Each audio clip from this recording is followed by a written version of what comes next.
Histoire économique, partie 1. Hégémonie mondiale du capitalisme. L'hégémonie signifie une suprématie d'une nation sur une autre. Le premier point que nous allons aborder est le capitalisme triomphant. On constate qu'il y a une expansion de l'Europe grâce aux colonies. La couverture internationale. Jean-Baptiste Bellay, esclave affranchi qui devient député à Saint-Domingue, en Haïti, et ce, supposément grâce au libéralisme. Il est adossé sur le buste de l'abbé Raynal, pourfendeur du capitalisme et du colonialisme. En ce qui concerne la couverture française, on a le chef de la Nouvelle-Zélande avec un costume. Signification. Le capitalisme a une portée universelle, même dans l'accoutrement des élites autochtones. Pourquoi ou comment les puissances européennes ont-elles conquis le monde? Pour répondre à cette question, on va prendre deux éléments. Le premier, qui est le tournoi. Il s'agit d'une idéologie martiale, qui est une suprématie par la guerre et la technologie. Par exemple, la poudre à canon. Le deuxième élément est la déférence. Il s'agit d'un culte de supériorité des Européens. Passons à présent au deuxième point qui explique l'hégémonie mondiale du capitalisme. Ce point s'intitule « Le resserrement des mondes ». En 1914, il y a l'apogée des empires dynamiques impériales. Le capitalisme induit un stress sur la Terre par sa volonté de croissance infinie dans un monde aux ressources naturelles finies. Aujourd'hui, le capitalisme triomphe car il sait s'adapter. La grande force du capitalisme est d'adapter ses modalités aux spécificités locales. On appelle cela le capitalisme de réappropriation. Après l'hégémonie mondiale du capitalisme, passons au second point, qui s'intitule « Vers un rééquilibrage économique planétaire ».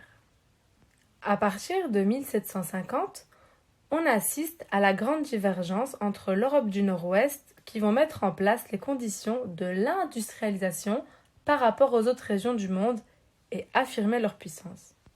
Aujourd'hui, on assiste plutôt à une convergence. Premièrement, au point de vue démographique, on constate une minorisation de l'Europe. Ensuite, il y a l'augmentation du revenu moyen par l'hégémonie capitaliste. On parle de moyenne et pas de répartition, attention. Il y a également la santé et l'éducation. On remarque une diminution de l'alphabétisation et une augmentation de la santé dans tous les pays. Le premier point qui va être abordé dans la partie vers un rééquilibrage économique planétaire est la distribution mondiale de la production. Il est important de préciser qu'on parle ici de répartition et donc on ne voit pas le volume PIB mondial qui augmente dans le temps. Rappelons que l'Inde et la Chine étaient très importants au début, puis malheureusement ils chutent.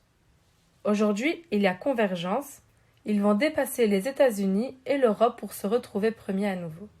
Le deuxième point qui est abordé est l'inégalité mondiale, la courbe de l'éléphant. Les plus pauvres sont à gauche et les plus riches à droite. En 1980 jusqu'en 2018, on remarque qu'il y a une évolution des revenus de 30% des plus pauvres.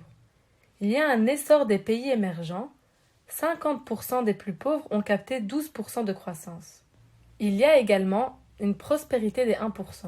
En effet, 1% des plus riches ont capté 27% de croissance. Finalement, on constate que les perdants sont les classes moyennes et populaires des pays riches. En 1988 jusqu'en 2008, les courbes sont beaucoup plus pentues. On remarque actuellement, grâce à la courbe de Gini, une diminution des inégalités grâce à la montée en puissance de la Chine. On assiste donc bien à un rééquilibrage par le commerce et l'échange, comme l'avait prédit Adam Smith. La troisième partie à aborder est la précaution critique et épistémologique. Marx, comme Smith, construisent une équation qui dit que l'Europe est égale à l'industrialisation qui est égale à la modernité. Construction anachronique des auteurs actuels. On parle aujourd'hui de la logique industrielle alors qu'à l'époque l'industrialisation n'existait pas. Adam Smith parlait non pas de l'expansion du capitalisme mais celle du commerce. Les expériences érigées en modèle linéaire alors que l'évolution n'est pas linéaire, mais elle est faite de beaucoup d'expériences différentes. La diversité des chemins possibles, le capitalisme n'est qu'un chemin parmi d'autres. Il aurait été possible de constituer une autre formule. Le mot de la fin est le suivant. Quiconque croit que la croissance infinie peut durer éternellement dans un monde fini est soit un fou, soit un économiste. Chapitre 1. Vers un marché mondial et mondialisé. Le premier point est la terminologie de la mondialisation. La globalisation est différente de l'internationalisation et est différente de la colonisation. L'internationalisation est la connexion d'espaces économiques qui étaient auparavant repliés sur eux-mêmes. La colonisation est le fait d'investir physiquement des territoires. La mondialisation apparaît vers la fin du XIXe siècle. Il s'agit d'un monde interconnecté, avènement d'un monde d'interdépendance économique, politique et sociale. Quant à la globalisation, il s'agit d'un terme assez récent, se caractérisant par le progrès scientifique et technologique, ainsi que par la libre circulation des hommes, des marchandises, des idées et des capitaux. Des origines incertaines. En effet, on ne sait pas précisément quand on peut commencer à parler de mondialisation. Cela peut remonter à -3000 avec les premiers marchés indépendants jusqu'à la première révolution industrielle à la fin du XVIIIe en Angleterre. Selon Fernand Braudel, à partir du XVe siècle, on assiste au développement d'une économie monde. Il explique l'existence d'un cœur au centre de tout un réseau d'échanges commerciaux et dont la périphérie forme une économie monde. Cet espace changera au fil du temps, Amsterdam au XVIIe, Londres au XIXe, New York au XXe, etc. Fernand Braudel dit « morceau de la planète économiquement autonome, capable pour l'essentiel de se suffire à lui-même et auquel ses liaisons et ses échanges intérieurs confèrent une certaine unité organique. » Passons à présent au deuxième point du chapitre. Il s'agit de la construction des systèmes de marché. On assiste à deux tendances parallèles, la commercialisation de l'espace et l'expansion des régimes économiques à partir des relais de commerce stables. La commercialisation de l'espace. Le but de ces échanges est de se procurer des biens qu'on n'a pas chez soi. Les empires de la terre. Dès le premier millénaire avant Jésus-Christ, l'Égypte et la Mésopotamie vont se rendre compte qu'il y a un intérêt à pratiquer des échanges commerciaux avec les espaces voisins, mais il n'y a aucune volonté d'hégémonie. Les empires de la mer. À partir du 5e siècle avant Jésus-Christ, le commerce maritime apparaît avec la Grèce, qui met en place des comptoirs commerciaux pour pratiquer ces échanges. Cet établissement est initialement purement économique et il n'y a pas de projet politique qui lui est rattaché. Mais lorsque ce système est adopté par les Phéniciens, une rivalité entre les deux empires marchands va naître. Le maillage commercial va alors commencer à se construire un maillage politique avec une réelle volonté expansionniste. On regarde toujours le plus loin possible dans une optique de domination commerciale. Dans cette optique, on peut citer l'apparition de l'Empire romain qui va avoir une assise sur la Méditerranée avec déjà une volonté d'hégémonie politique. Tentation d'empire-monde. En Grèce classique et hellénistique, on constate que même si on commerce avec les barbares, on ne veut pas les inclure dans nos vies. Dans l'Empire romain, les conquêtes de proche en proche pour construire un impérium. Cependant, c'est un système non intégré car on est flexible. Les conquis ont une certaine marge de manœuvre, c'est ce qu'on appelle l'horizontalité. Et enfin, en ce qui concerne l'empire ouvert de l'islam naissant, on constate une dynamique unitaire, une mise en place d'une monnaie presque unique. Ici, on parle d'une verticalité. Soubresaut européen au haut Moyen-Âge. Entre déclin romain et invasion barbare, la reconstitution de l'empire carolingien. Cela a eu lieu entre 800 et 930. On remarque qu'il y a des marchés locaux, une reprise des routes commerciales, donc que ce soit des foires, marchés ambulants, etc. Il y a également une stabilisation de l'économie rurale, notamment avec le rôle des abbayes.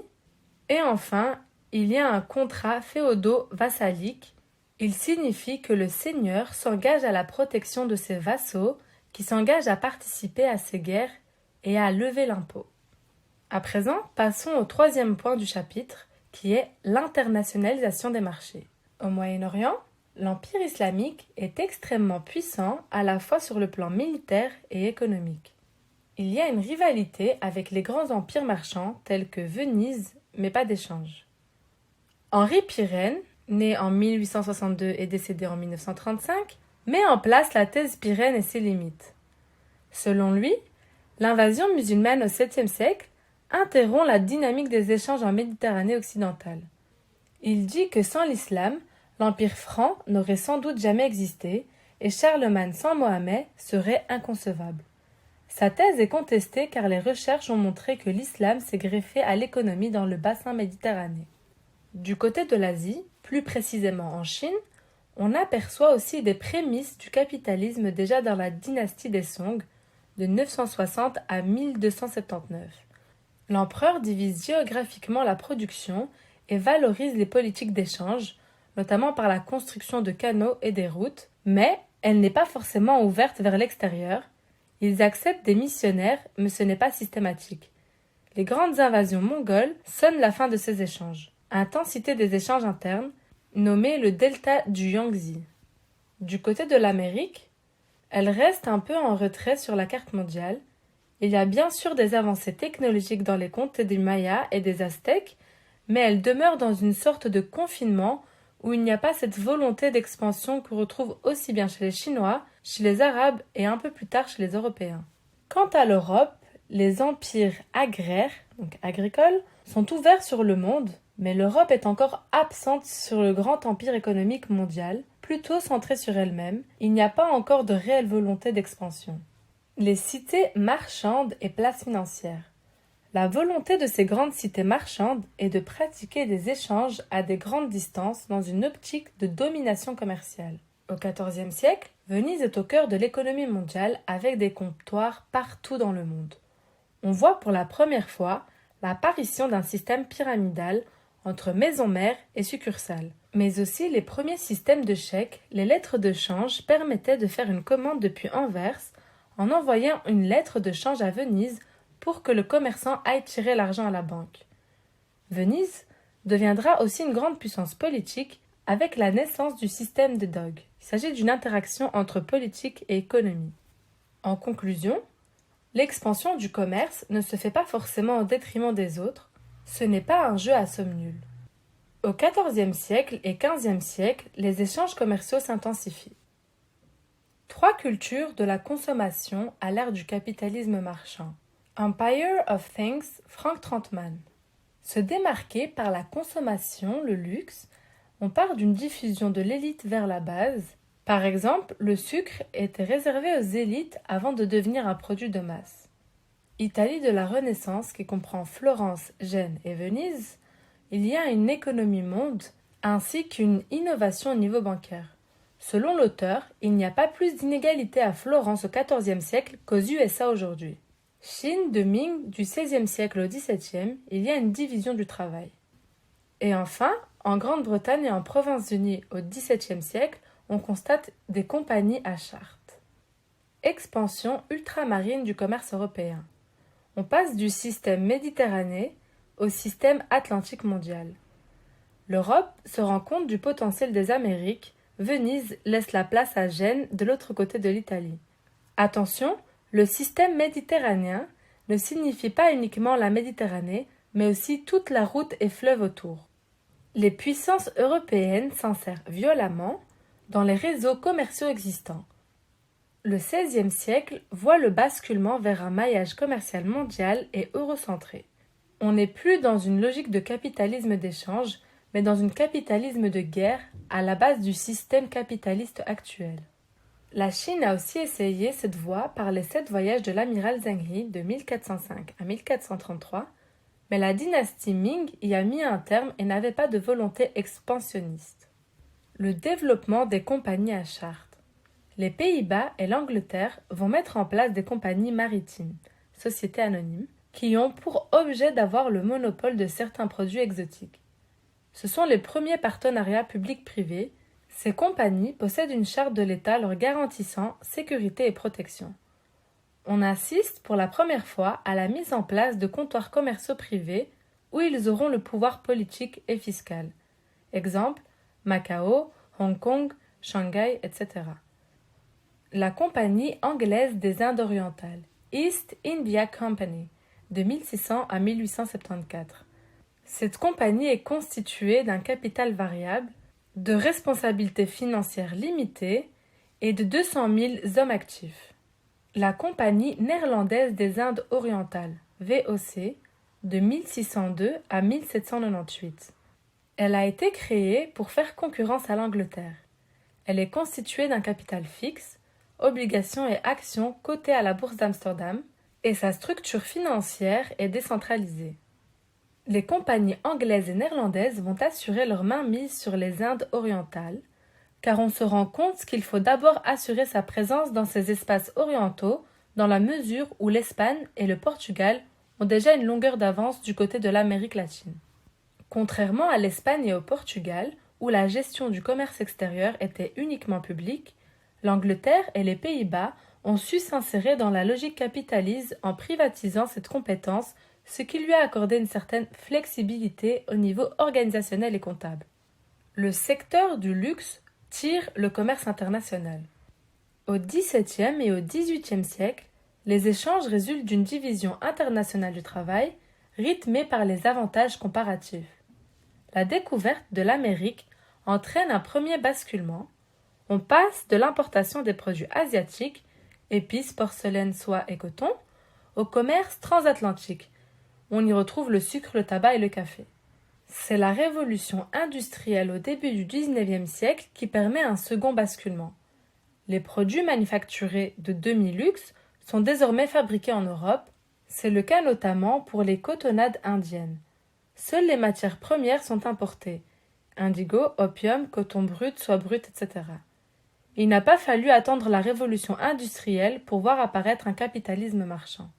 Au XVIIIe siècle, il y a l'apogée du commerce triangulaire. Le commerce du bois d'ébène, donc les esclaves, est dû à un manque de main-d'œuvre dans les colonies américaines. Ce commerce forme un triangle entre l'Europe, l'Afrique et les Amériques. La relation Europe-Afrique. Des sociétés d'armateurs dans certaines villes européennes donnant sur l'Atlantique, comme Liverpool, Bordeaux, Nantes, Anvers, etc., vont envoyer des bateaux pleins de produits manufacturés qu'ils ont échangés contre des esclaves sur les côtes d'Afrique de l'Ouest. C'est ce qu'on appelle la cueillette. Un armateur est une personne qui s'occupe de l'exploitation commerciale d'un navire. En ce qui concerne la relation Afrique-Amérique, le voyage se fait dans des conditions exécrables, le taux de mortalité est estimé à 60%. Les esclaves sont échangés aux colons contre de la production locale. La relation Amérique et Europe, c'est le retour avec les produits tropicaux, donc le sucre, le thé, le cacao, le tabac, etc. On retrouve les mêmes familles chez les planteurs et chez les armateurs dans les métropoles. Celles-ci vont vouloir garder la main mise sur ce système extrêmement lucratif. Le mercantilisme est le fait d'importer les métaux précieux dans des caisses, les laisser et exporter le reste. Il existe 3 flux de traite négrière. La première est la traite transatlantique ou commerce triangulaire. Cette traite démarre au XVIIe siècle, reliant l'Europe, l'Afrique occidentale, les Antilles et l'Amérique du Nord. Elle va se poursuivre jusqu'à la première moitié du XIXe siècle. La seconde traite est la traite arabe ou traite orientale. Il s'agit de la traite qui s'organise sur les côtes orientales de l'Afrique. Elle précède donc la traite transatlantique. Et finalement, on a la traite intra-africaine. Elle commence au XVe siècle et concerne des réseaux esclavagistes internes à l'Afrique. L'économie esclavagiste. Pour compenser les problèmes de main-d'œuvre locale, on va employer des serviteurs contractuels d'origine européenne et des esclaves qui sont considérés comme des biens meubles négociables sans filiation ni postérité. Les mouvements abolitionnistes. En Angleterre, l'abolition de la traite se fait en 1807 et celle de l'esclavage en 1833. En ce qui concerne la France, l'abolition par la Convention est faite en 1794, l'abrogation par Napoléon en 1802 et le décret d'abolition en 1848. Après l'abolition, malgré les décrets et les lois, on va continuer à importer illégalement de la main-d'œuvre servile à côté d'une régularisation des statuts d'esclaves. Coexistence des transferts de main-d'œuvre légale et illégale. Dû au contrôle mis en place sur les côtes africaines, on va aller chercher des esclaves du côté de l'Inde et de la Chine. On met par ailleurs d'autres systèmes d'exploitation semi-salariale, semi-contractuelle. On va appeler des travailleurs engagés qui ont toute l'apparence d'être des esclaves sans l'être formellement. Ils sont donc totalement exploités et dominés sous un statut légal. Passons à présent au 4e point du chapitre, qui est la colonisation. Le domaine colonial européen. Il existe énormément de types de colonisation différentes, ce qui rend le concept difficile à définir. On peut néanmoins s'accorder sur le fait que c'est l'imposition d'une minorité étrangère à une majorité locale toute une série de règlements économiques et politiques.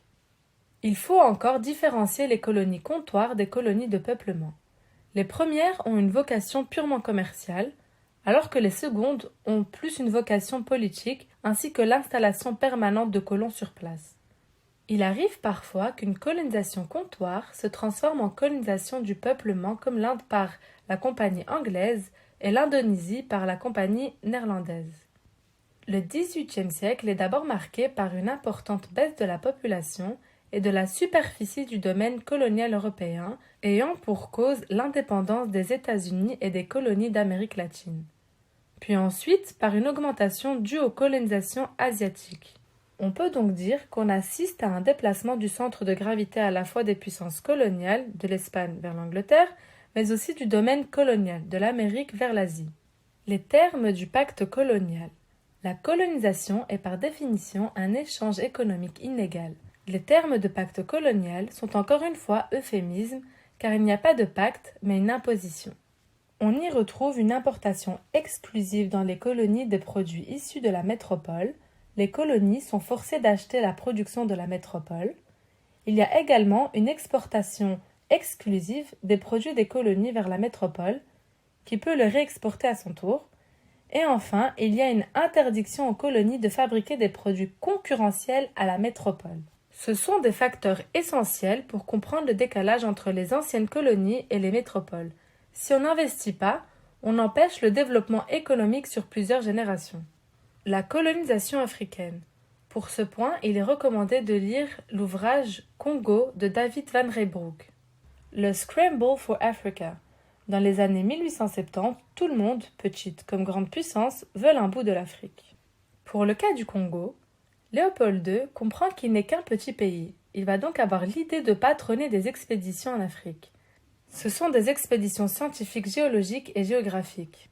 De 1879 à 1885, il y a l'Association internationale du Congo.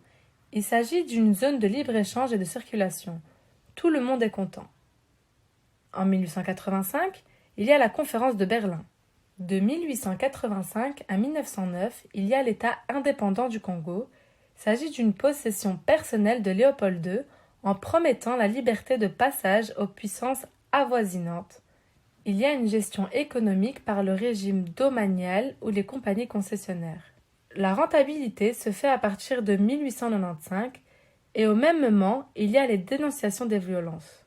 En 1908, la reprise par l'État belge, les violences dénoncées à partir de 1885 vont avoir pour effet de mettre en place une véritable campagne contre le Congo de Léopold qui va entraîner une reprise par l'État belge de cette initiative. L'État indépendant du Congo devient officiellement le Congo belge.